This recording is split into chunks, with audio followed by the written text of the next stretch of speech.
Of all the controversies raging in education these days, and God knows there are a lot of them, one of the most confusing is the debate over the Common Core standards. They're supported by President Obama and his Secretary of Education, Arne Duncan. But Governor Jan Brewer is a big supporter too, as is Superintendent of Public Instruction, John Huppenthal. That's kind of amazing, isn't it? Progressive Democrats and conservative Republicans agreeing. It sounds like it should be kumbaya time, right? Common Core is pretty much a done deal. But the fact is, it isn't a done deal, not by a long shot. Well, for starters, the far right wing of the Republican Party hates the Common Core. I mean, really, really hates it. Right-wing radio and TV talkers like Glenn Beck and Michelle Malkin and others, they can't find enough bad to say about the standards. And Arizona's own Senator Al Melvin, he's currently running for governor as the Tea Party candidate, and that's his description of himself, not mine, by the way. He sponsored a bill to prohibit the implementation of Common Core in Arizona. And it passed the Education Committee, the Senate Education Committee, on a straight party line vote. Later it was voted down on the Senate floor when 5 Republicans joined all the Democrats to defeat the bill. Which means that Democrats are behind Common Core, right? Well, not so fast. Lots of progressives oppose the Common Core, and I include myself in that number. Not surprisingly, the right and the left don't agree about what's wrong. The two sides have very, very different reasons for disliking the Common Core. For the right, it's that old story about the federal government boogeyman hiding under the bed. In their world, Obama and his henchmen hatched this evil plan to shove mediocre education down the throats of unwitting children. See, that'll make them dumb so the feds can control them easily. Oh, and Obama and his cronies also want to corrupt our children with pornographic texts and fuzzy math.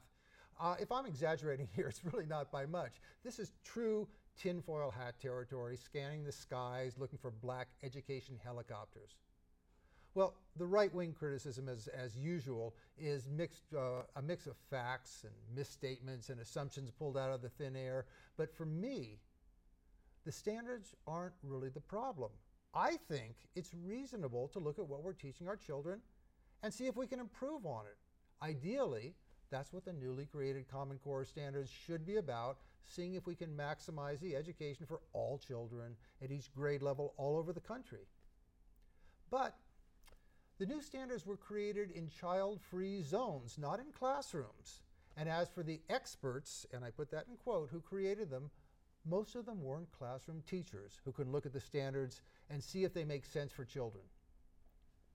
The Common Core standards haven't been given much of a test drive in classrooms until very recently. We really don't know if the ones written for, say, kindergartens are appropriate for 5-year-old minds. And if they're right for some 5-year-olds, are they right for children from a variety of socioeconomic backgrounds in different geographic areas? We just don't know. So we need to field test the standards in a number of classrooms across the country. We need to see how they work. Let's discuss how appropriate they are, how well they work, how they need to be modified. But here's the problem. The standards are linked inextricably to a new set of high-stakes tests. Well, we've already seen what happens when tests become the be-all and end-all of education, courtesy of 10 years of No Child Left Behind and Arizona's AIMS test, and there are similar tests around the country. Classrooms have been turned into test prep factories, where anything that won't be covered on the test is pushed to the side. Social studies, art, music, leisurely discussions that promote critical thinking. Maybe, if there's time left over, teachers can work those in, but the important thing is raising those test scores. Well, with a Common Core test, the stakes will be even higher and the pressure to teach to the test will be even greater. The tests mean these untested standards are essentially written in stone. Teachers don't dare tweak them even a little bit for fear their students will bomb parts of the test, which can affect the futures of the students, their teachers, the administrators. Entire schools can be shut down if test scores are too low. So questions like, are these standards appropriate for my students? The teachers might ask. They're replaced with, how can I teach my kids this stuff so they'll do well on the test? And the tests themselves. Are they really measuring what they say they're measuring? That question takes a back seat to the need to prepare students for the tests so they maximize their scores. No Child Left Behind is already the tail wagging the dog, where testing trumps what's best for student, where teaching to the test is more important than a comprehensive education. Now along comes Common Core. Expect testing mania to be bumped up another notch. Whatever the Common Core standards may have helped, whatever healthy discussion they may have created among educators, all that will be overwhelmed by the tests, which will dominate the classroom from the first day of school until that last test bubble is filled in. Well, Anne-Eve, it's a very complicated topic. There are hundreds of thousands of words. Who knows how many pages have been written about this, and I've only touched on a few of the issues here. Well, I agree, Dave. And in Arizona, this test is going online in the spring of 2015. So next spring, our students will be taking it. And you've raised a whole, panoply of problems with the Common Core. And I think all we have to do is look to some of the early adopters, like the state of New York, where it has been called a disaster because of problems with the implementation. And when you're tying things like teacher and principal evaluations to test scores, when you are tying high school graduations to test scores, when you are tying whether a school remains open or closed down to test scores, and this is an experimental test, I think it's reckless behavior to proceed this quickly.